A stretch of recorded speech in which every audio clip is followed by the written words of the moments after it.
Signs that you may be suffering from caregiver burnout. And yes, I'm recording this one from bed under my weighted blanket. Fatigue, anger, irritability, difficulty sleeping or sleeping too much, headaches, inability to concentrate or brain fog, feeling overwhelmed or just exhausted, or feeling resentment or anger towards the person you're providing care for. Ways to combat caregiver fatigue and burnout. Go for a walk, a long walk outside without your phone. Take a break, go on vacation, journal, ask for help, talk to a therapist, meditate or pray, remember your why. Remember you are only one person. You got this. Hello everyone, this is Emmanuel Cook. We will be reacting to a new video today, so make sure you guys like, comment, and subscribe down below, and let's get into the video. Are you feeling exhausted, irritable, or overwhelmed as a caregiver? You might be experiencing burnout. Caregiver burnout is real, and here's how to recognize it. Constant exhaustion, no matter how much sleep you get, feeling resentful or easily frustrated, losing interest in things you once enjoyed. If this sounds like you, it's time for a break. Ask for help, join a support group, or schedule respite care. You can't pour from an empty cup, ever. Would you even know if you had caregiver burnout? Well, I'm Dr. Sammy, palliative care physician, and I can tell when a caregiver of someone with a progressive life-limiting illness is struggling. Usually, we will see increased irritability. The person may be losing weight. The person may not be taking care of themselves. They are probably not eating as much. They might be crying at all the visits. They may be looking very tired or sleeping when we arrive and sleeping long hours of the day. They may be lacking compassion at some point in their caregiving role where they weren't before, so that's a big change. Or perhaps they express feeling constantly stressed, or they're not asking for any help or accepting help from other people when bird.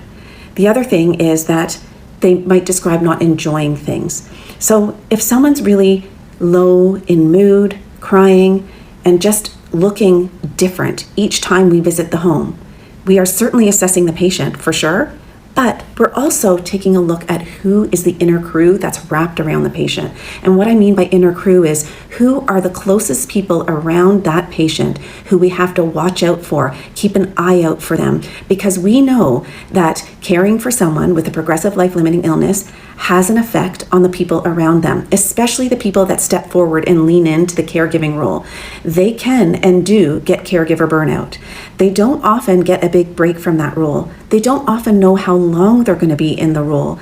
And they often try to be in this role without taking anything else off their plate, like other responsibilities, work, their own family, etc. So caregiving is almost like a job in itself, and we try to sort of like add it to what we're already doing. But that's not fair, because it truly does require from people a certain amount of commitment and focus and presence, and a person can quickly get distressed as a caregiver. So that's a little bit of a secret. When we go and assess patients, we're often looking at the periphery. Who's around this person and how hardy are they? How willing are they to say, you know what, I'm not doing well? Or are they keeping it to themselves and just looking worse every time we see them? How willing are they to ask for other supports? This helps us understand what the team needs. And team, I mean the patient and their crew. Hey kids. I'm sitting at HEB parking lot waiting for my mom's prescription. I got probably 10 minutes down the road, got a text that it'd be ready after 6. So I came back, got gas in my husband's car, our car, and then waiting for the prescription to be done. But let me just tell you, caregiver burnout is real. I've heard about it. I've been in it for a year and a half. I've known full well. Even my doctor has said, yeah, you got it. And then a couple of weeks ago, he gave me an antidepressant because it's just like, things are cascading around me. And then 2 weeks ago, I ordered groceries from Walmart to be delivered. And then at 8:30, and they delivered it probably around 11 or 12 that morning.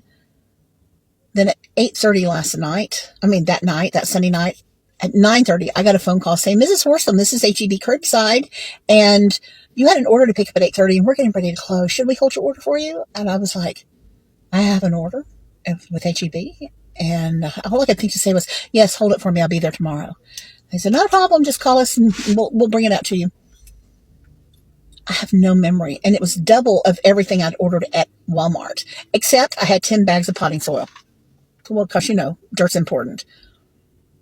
I have no memory. I do remember looking at the app, but I don't remember ordering and paying for an order. It's 2 weeks ago. Fast forward to tonight. I went to Lowe's to look for a stovetop for my mom's house, came over to HEB to get dog treats and coat hangers. And our caregiver sent me a text that said, don't forget to get dog treats. And I said, great minds think alike. I already have them in my buggy. And she said, did you get were you able to find a stovetop? And I said, yes, I ordered it from Amazon. I said, you know what? I didn't look to see when it's going to be delivered. Let me let you go. I'm going to look.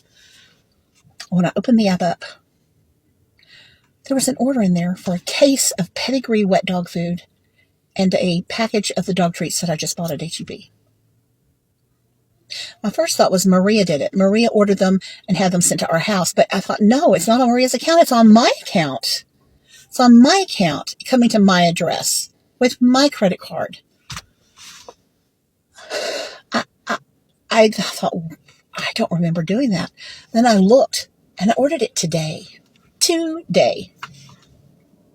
It's gone. I have no cognitive memory of ordering that. And I would have, why did I order wet dog food in the small cans? Because I've got to get the big cans because Turbo's an eater. I did find out 2 weeks ago with the double order that nervous breakdown is not a medical term. They prefer mental health crisis. I think I'm in the middle of one. Pretty certain I am. Just let you know that caregiver burnout is very, very, very real. If you know a caregiver, be compassionate to them. It's a wonky, wonky world. Have a good night. Caregiver burnout.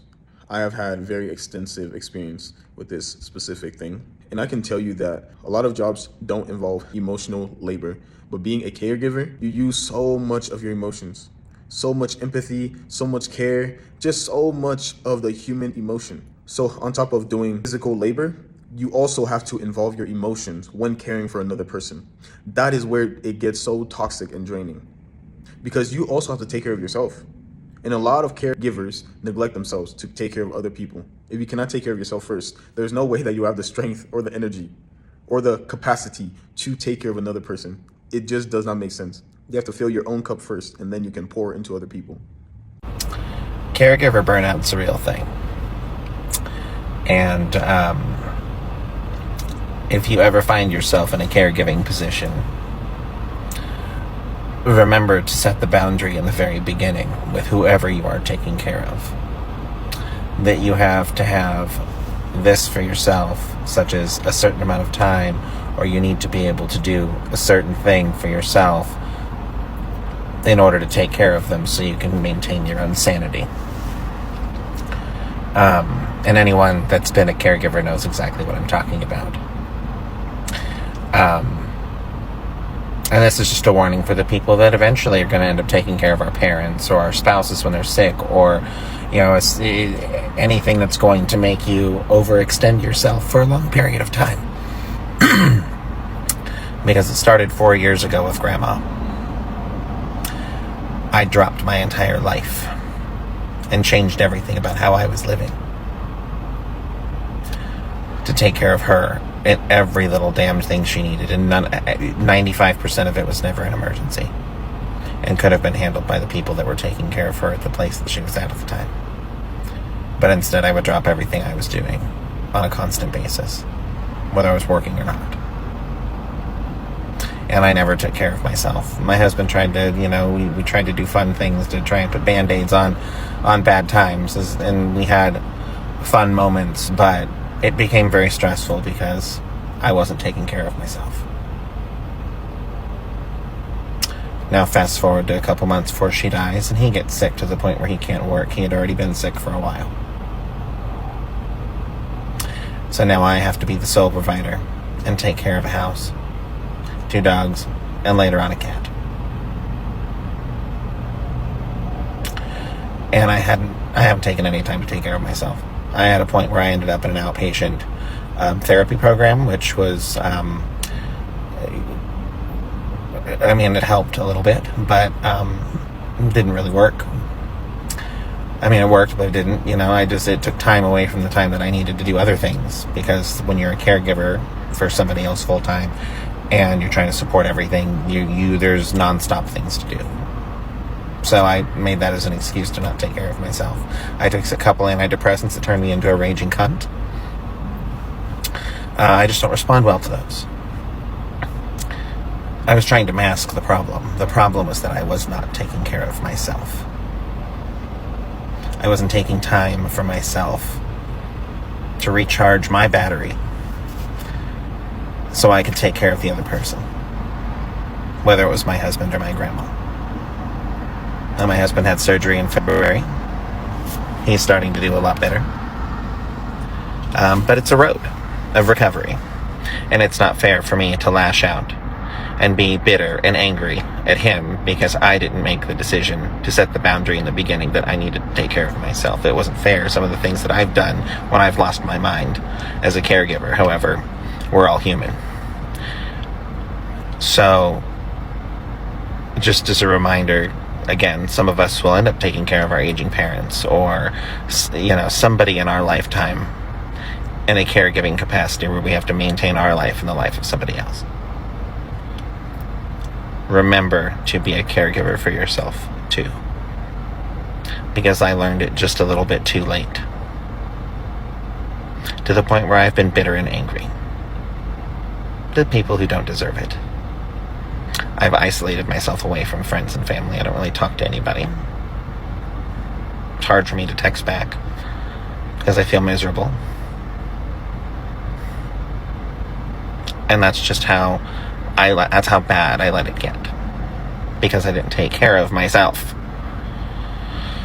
And now I'm just like, I need to take care of me, and I'm lashing out. And it's not fair. It's really not. So,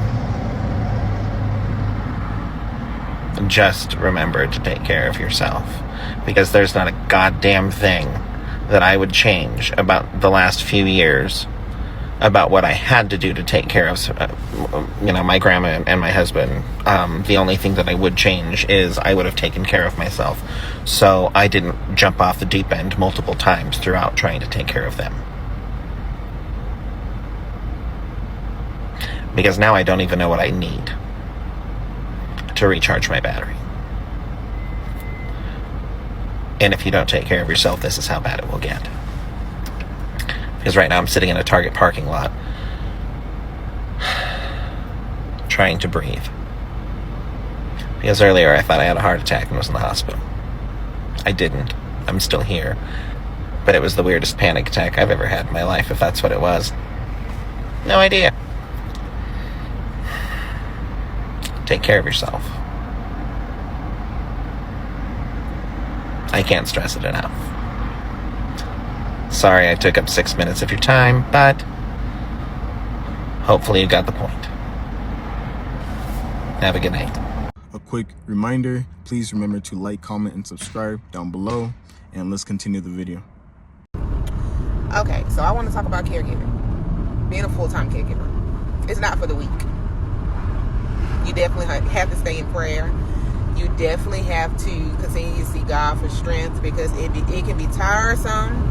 It can be tiring on the body and the mind.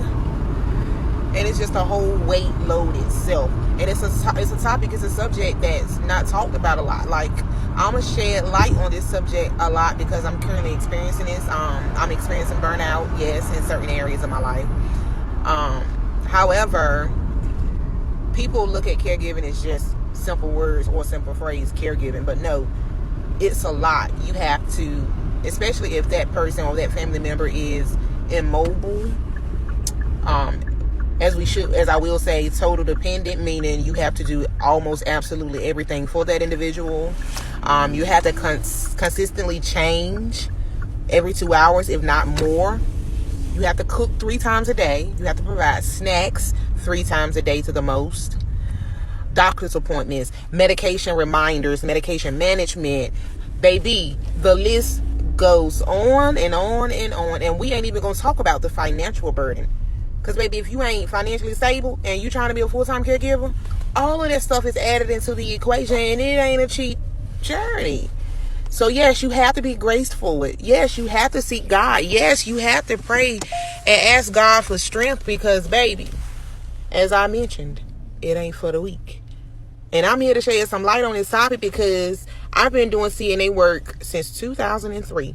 And never in my wildest dreams would I have thought that I would experience this level of caregiving that I am currently experiencing.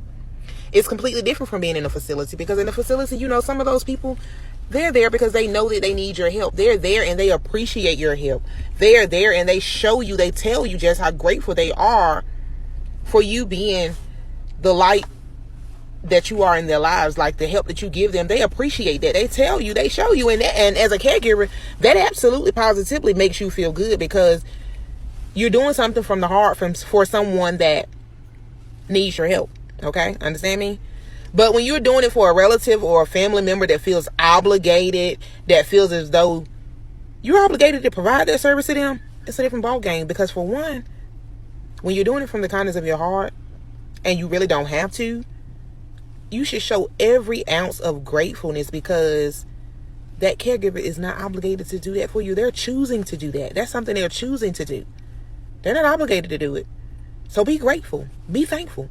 Think of the toll that is taken on them mentally, physically, emotionally, financially, even spiritually. It takes a toll on a caregiver providing care to an ungrateful individual. And even if they're not ungrateful, still, it takes a toll. It's a lot. It's a lot. So I'm going to come back with more videos about caregiving because I feel like I'm on this journey for a reason. And I want to share this journey with other people to also encourage and inspire them because I alone don't understand this phase of my life right now, but I'm going to strap my boot ups. I'm going to trust God, and I'm going to continue to be the best caregiver that I know how to be because this is what I was called to do. This is my calling. This is what I love to do. I'm a nurturer by heart. I care. I give freely by heart, by choice. So, yeah. If you run across this page and you want to see more content, you want to get more videos, follow me. So I want to talk about caregiver burnout, and it's fresh in my mind because it hit me hard yesterday. So yesterday when I woke up, I basically felt like I had the flu. Like I had body aches, I was really weak, and I just felt like I couldn't move. But I knew I wasn't sick. I knew it was exhaustion. I did get up long enough to help get the kids off to school, with my husband telling me the whole time to go back to bed because he could tell I needed that break. And I'm thankful that he recognized that and cared enough to tell me to go back to bed. And anyway, I ended up going back to bed, and that's where I stayed pretty much the whole day till like dinner time. And I felt so much better after sleeping and resting and giving myself that time to feel better. I think that it is important to recognize if you are burned out. When you are burned out, make sure that you take rest. And if you have been a caregiver for your whole life, let's say you've been parentified your whole life, make sure that you marry someone or be in a relationship with a person who cares enough to tell you, hey, you need rest, go get rest. It's very important. A lot of times, people who care for other people full time, they don't get the rest that they need, and then they get so burned out and they never recover ever in life because they're constantly caring for other people. And later down the road, they get a lot of health issues. They get a lot of mental health issues because they don't get rest. So if you are a caregiver, please make sure that you take care of yourself. Prioritize yourself first because you cannot take care of anybody else if you don't take care of yourself. So I had never actually heard of caregiver burnout, and I posted yesterday about, how I'm a caregiver and, the frustration and irritation I've been feeling. And then somebody was like, oh, you have caregiver burnout. And I'm like thinking to myself, like, that's not a thing. Yeah, I looked it up. It's totally a thing. Did you guys know this? So if you're a caregiver and you're like, feeling stressed or overwhelmed, like, please look it up. It's a thing. Get help. Do what you can to mitigate it. I mean, it's for real, okay? This is for the caregivers who have creatively and fiercely, as much as possible within their ability and capacity and privilege, created lifestyles and work environments to help caretake for sick kids, elderly parents, mental health and chronic health issues throughout the entire family, pets. Like, I have aging parents and aging animals and chronically ill children. And on this day, when I'm kind of tending to all those things at once, I'm in the ER myself for a broken wrist, and I'm getting some chronic health stuff taken care of. And then Jamie's dad is running back and forth between school, like in probably when he would take like a potty break, and he's coming back and trying to like help get food for Jamie, help get medicine for Jamie, help walk the dogs when I'm at the doctor. Like, we're tag teaming this day, and this is not an unusual day in our family. And we wouldn't have the time or the space or the energy or the capacity to even stop and ask for help or know what we needed to want for help. It's just like you're so in the thick of it, and you're so just wrapped up in basically triaging and surviving the day. And it's not sustainable. Usually one of us gets hurt or gets sick or just burns out and then needs to take time off work, which then of course causes, financial strain. It's bonkers. And so I'm listening to the podcast, We Can Do Hard Things today, about caregiving and caregivers and inequity and gender inequity and health inequity and caretaker inequity. And oh my goodness, just like my heart goes out to people in the situation where they're caregiving for others in their personal life and potentially, like me, also professional life. And I say this coming from a place of so much privilege, and so with some resources, and I just cannot imagine how our society is going to function when and with the economic stress and mental stress that everyone is under. So this is not a hopeful post. This is like a statement post and a like shout out post. And like, share below your caregiver, caretaker overwhelm and stress, and let us celebrate you and your efforts, and let us give you some heart emojis. I know it doesn't do shit, but know that you're not alone. You're not alone. All right, love y'all. Elder abuse. It's called elder abuse. I'm sick of repeating myself to some of y'all. I done told y'all last year, and I'm going to say it again this year. Dropping your loved one off to the hospital before you go on a lavish vacation isn't the answer. Leaving them at home while you're on vacation, and then when they don't answer the phone for 2 or 3 nights, you calling for a wellness check for the police to come see about them when you knew good and doggone well that you couldn't take your eyes off of them while you was there, but you all the way in Italy, and then you left mama and papa at the house and wondering what's going to happen to them. That's elder abuse. Y'all sitting up here. Y'all know I don't speak in absolute, so it's not everybody. Y'all sitting up here taking mama and papa's pension, Social Security, to help you pay the bills in your house because you're caring for them. And then y'all decide to go on vacation, but you don't want to take mama and papa because, caregiver burnout is real and y'all need a break. Ain't nobody faulting y'all for that. But to leave mama and papa in the house, or to just drop them off at the hospital saying that they have a change of mental condition or something ain't right, and then leaving and going on vacation, is diabolical, and y'all need to go to jail. That's elder abuse. That's elder abuse. I'm tired of repeating myself. I don't want to have to say it again. But my grandmama said, you don't offer no problem unless you got a solution. So it's called respite. The solution is respite. You can call one of these facilities a skilled nursing facility, as y'all call it, a nursing home. Y'all can get an assisted living facility, and y'all can pay these people. And that's the beauty of respite. You don't got to pay for the whole month. If you're only going to be gone for 10 days, you pay them people for 10 days. If you're only going to be gone for 3 weeks, you pay them people for 3 weeks, right? You can do that. Pay them people so that they get 3 meals a day, somebody to see about them, make sure they're taking their medication, especially if they're diabetic, and y'all leaving them in the house. Or you can call one of these home care companies. They hard up right now. They need a couple checks. Call one of these home care companies and have a live-in aide come stay with you for 3 weeks so they could go see about your loved one while you're away, so you can have peace of mind while you're away. Not that some of y'all that do this kind of stuff is looking for peace of mind, but you can have somebody come in your house and see about your loved one while you're away. Dropping them off to the hospital, leaving them in the house by themselves is not the answer. It's abuse. It's elder abuse, and you deserve to go to jail. But y'all go on. Be blessed. Have a PCP ever told you that you have caregivers burnout? If so, did you stop being a caregiver to rest for a little while? If so, can you tell me if it helped you? Let's talk about caregiver burnout. My family and I went to brunch today. Directly sitting behind me was 2 people, clearly an elderly woman and a caregiver. This elderly lady, as sweet as she looks, was she was complaining about every little thing under the sun. She was cursing up a storm. She was telling whoever this person is that was with her, you're so stupid. You don't know what you're doing. Can't you see that I need help? Don't you know what to do? And I'm just like, this woman is clearly miserable. I'm just like, you shouldn't be talking like that in a family establishment. Sometimes we complain as nurses that family members never come to visit the patient, try and call them for certain things, and they don't answer their phone. It's hard to get in touch. Or leaving them in the hospital for us to deal with the shit. Like, normally that would make me annoyed, right? Now that I think about it, maybe this is caregiver burnout. Nursing, this, it's really tough. Mentally, physically, emotionally. And then to have that as a reality every day. At least we get to clock out. They don't. Maybe this is kind of like their way of just getting their break. Their way of clocking out. He seemed tired. He seemed tired and he seemed defeated. I can understand that because I feel that way sometimes when I work a stretch and I'm tired. And, I've talked about this before. I talked about like compassion fatigue. I think that goes hand in hand with caregiver burnout. These people live their lives every day like that. Want to do best for your loved one. But when do you get a break? When do you get time for yourself? Yeah, that just came to my mind. That literally opened my eyes today when I saw that happening.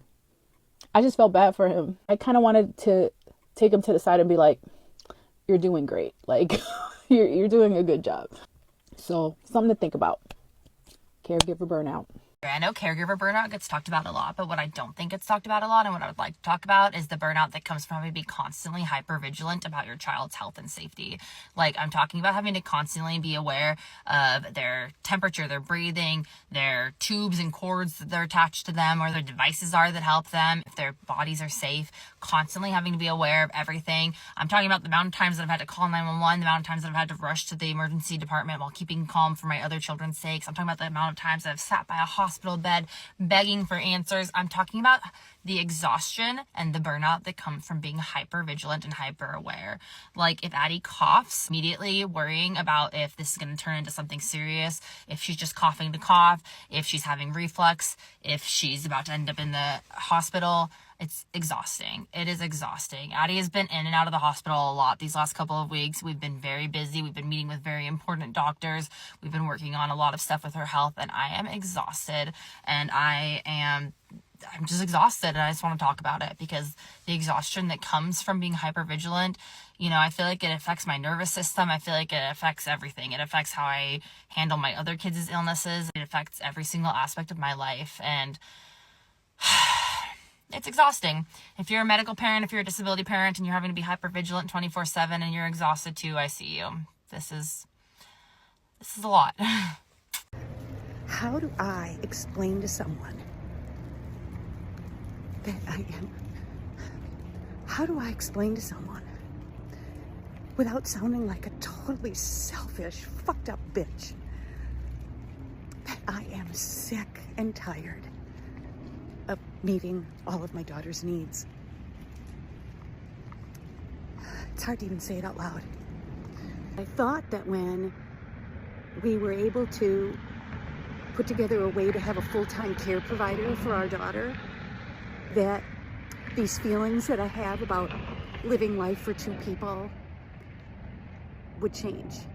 But it's almost like it's gotten worse, because I've had this taste of like what freedom feels like, what it feels like to just kind of do what I want to do when I want to do it. I just went away for 5 days and had that. But when I came back, it was like ripped away from me. It was like, no more. That's over. And it almost feels like it would have been better not to have it. I know that's silly and kind of selfish, and even Rowan disagrees, but that's how I feel. So I'm gonna go with how I feel. I feel like if I can say it and talk about it and tell you about it, that I can change it. Kind of like G.I. Joe, knowing is half the battle. Well, it's like, if I say it and acknowledge it, then I can work with it, then it's real. I'm tired of feeling like I'm living for two people. One person alone should not be totally responsible to take care of another person.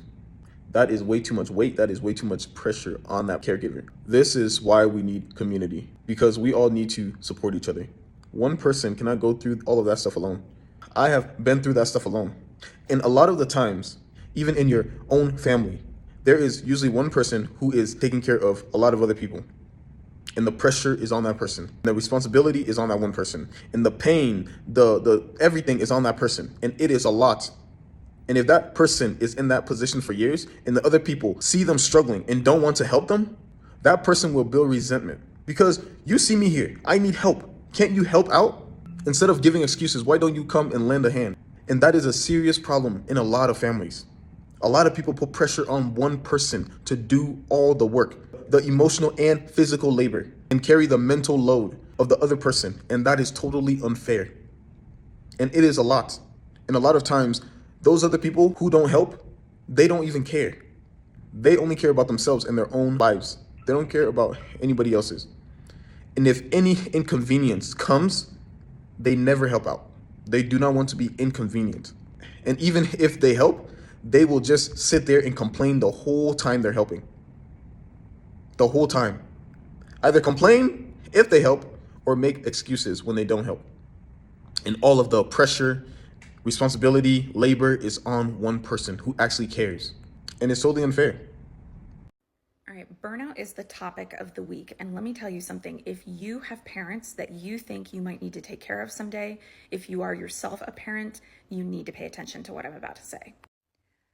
I think that what most of us believe about what life will be like when we age is that we are just going to get more tired and feel more achy. And my experience caring for one of my parents who is elderly, my experience watching what other friends are going through who are my same age, who have parents who are the same age, nothing could be further from the truth.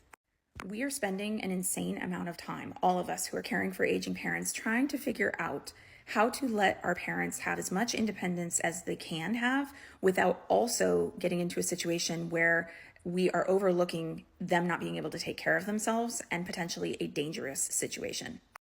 I'm talking about parents who have major home repairs where things aren't working, like the water is completely shut down. I had that experience and my parent did not tell me that that was what was going on. I'm talking about situations where friends of mine have had parents who trip and fall or don't have food in the house and aren't actually admitting that that's what's going on, and then they end up in the hospital. I'm talking about parents who end up in the hospital with a diagnosable condition who don't want to follow doctor's orders. It is a very real situation if you are the caregiver of an elderly parent that anytime they call you, when you pick up the phone, you have no idea if it's just going to be a kind of run-of-the-mill, shoot-in-the-breeze conversation, or if it is going to be some kind of chaos where something is really going on that's super serious and potentially endangering them. So the point of me making this video is to say that I know that for my parent, and I think it's true for any of my friends' parents, that when they were raising kids, they never thought, someday I'm going to be in a position where I actually should not be taking care of myself. It's not safe for me to be taking care of myself. And my kid, who is now an adult, should really be stepping in. They never thought that that was going to happen to them.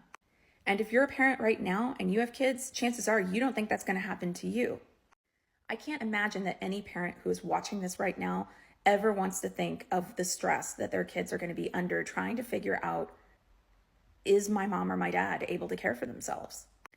So to reduce that burden, which it is a burden, it's a lot to carry. And we love the people we do all that we do for, but it is a lot to carry. To reduce that on other people, if you have kids, put it in writing now. Here is the criteria for how I would want you to step in and say, Mom, Dad, you can't take care of yourself in this area. I need to help. You will especially want to have this written down if you have anyone else in your parents' lives, people who might also want to step in and be caregivers, but who are doing a phone call about once every month, once every couple of months, but they think they know everything that's going on and they don't. When you are the one who gets that first call every single time when there's some kind of chaos that's happening, and especially if you are thousands of miles away from your parents and the people you're trying to take care of, so you can't just run over to their house and fix it, it is incredibly stressful. So have a plan now, have the conversations now before people are in a position where they're worried that their independence will be taken away. Sitting here now making this video, I am a parent of an almost 10-year-old. And as I make this video right now, if you ask me, hey Kate, are you going to be able to tell when you need to give over some of the control of your life to her, to make decisions for you, to tell you, hey, you can't take care of yourself anymore? Sitting here now, perfectly healthy and able-bodied, I would say, no, I think I'll be able to tell. But I am here to tell you, because I've just seen this in my own experience and with so many friends of mine that are going through it right now, they can't always tell. And better to have the conversation when they are younger and they're thinking clearly about what they want for themselves and also the experience that they would want for you and for your life than later. And caregiver burnout is really real. And if you're going through it right now, please make sure you put on your own life vest first, because it is pretty intense to be dealing with loving someone and trying to care for them and having all kinds of things coming at you from all kinds of directions that you never would have expected. So if you're going through that right now, sending you a lot of love and support. I want to address caregiver burnout because it is a very real thing and no one really prepares you for this stage in life. So I want you to keep a couple of things in mind. One, please acknowledge the job that you're doing because it is really a daunting task and it is very overwhelming and can feel like a full-time job in itself. Number two, please continue to do anything that gives you enjoyment, whether it's reading, gardening, working out. Please try to resume normal activities as you normally would, just so you can have an escape of some sort. Rely on family and friends as much as possible if you can. And lastly, even though you may not typically be someone that would go to a support group, there are many, many support groups in your area that people can come together and feel like they have a connection and they are not going through this alone. So I encourage you to find one in your local area. If you are a caregiver, make sure that you do not go through things alone. Make sure that you get the support that you need. And I think that a great place to get that help is through groups. So find your tribe. Hello. A couple of days ago, I posted something about taking care of my mom who's in hospice and taking her to lunch. And it was just, it was one of those days that I just, wasn't the best day for me. And I had pretty supportive comments. But I also had a couple, and one from my aunt who was more like, throwing caution, like she's not going to be here for very long and you're going to miss her. And 100%, I know that. The reason that I felt I needed to post something on here is because there's not a lot of people that talk about caring for their parents when they get older or sick. And you can't. Unless you are Mother Teresa, you cannot take care of someone who needs you every single day and not feel like annoyed ever. If that's you, hand to God, go forth and do your thing. That's amazing. That's not me. That's just not me. I need a break every once in a while. That's just how I operate. I put all of myself into every single thing that I'm doing. So the moment I stop and take a minute, that's for me. So if I don't get any time to just like decompress, settle down, and if it's one thing after the next, which it has been for me lately, it's hard for me to build up my energy again. Those energy levels are down, they're low, and no one gets the best version of me, myself included. I do not take very good care of myself. So it's okay. And I didn't have to put that out there. Absolutely not. But it's normal. Like, I really feel like it's okay to be honest and to say, you know what? This was bad. And it wasn't that bad. Dear God. Teenagers across the country talk like crap to their mom every once in a while. It's the same freaking thing. Sometimes you just have a minute where you're not the best version of yourself. That is normal. I am not doing it all day or every single day. It comes and I deal with it and we talk about it and she understands and I apologize and she knows I love her. I do so much for her. I am a very good daughter to my mom. Am I a perfect daughter? No, but I never have been. I've always been a kid that, pushes a little bit. That's just me. But I am the one that's taking care of my mom. My brother is not. I don't have any other siblings. My dad passed away, and even when he was here, he was not in the picture. She has no siblings. I am it. And I am taking that job very seriously, and I do a very good job of it. But am I perfect? No. Am I going to have a day where I'm like a little bit bitchy? Yeah, I'm going to. 100%. My husband gets that version of me every once in a while. My kids do. My friends do. I mean, I snapped at my neighbor, who is like one of my closest friends, the other day, because he's like, hey, we should go to this party, who had already said no to twice. And he sent it just one too many times. And I was like, I'm not going. I can't do anything else for anybody else. I need my time. Like, I am stretched thin. This is the first time I've sat in like 48 hours because it's just been a busy weekend. That's fine. That's okay.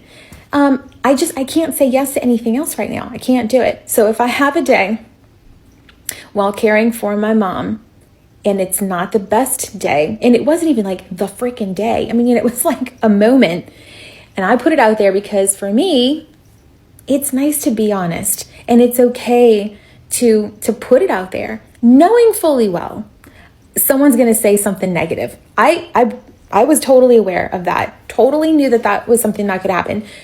But it's okay because I know I'm not the only one having a hard time and trying to keep my shit together all day, every day, and walk in with a smile every single time, which I do. It is okay to take a minute and pause. So I apologize if I'm not the perfect person, but I think it's okay to share and say, you know what? This shit happens. It's all right. And you get back up and you do better the next day. And that's what I do. So if you are caring for someone and it is hard, you are not alone. And it's okay. And as long as you fix it and you correct it and you get back on that trolley and you try to do better, you're ahead of the game. You're ahead of the game. I see you. I appreciate you guys watching the video today. Please make sure to like, comment, and subscribe down below, and I'll see you guys in the next video.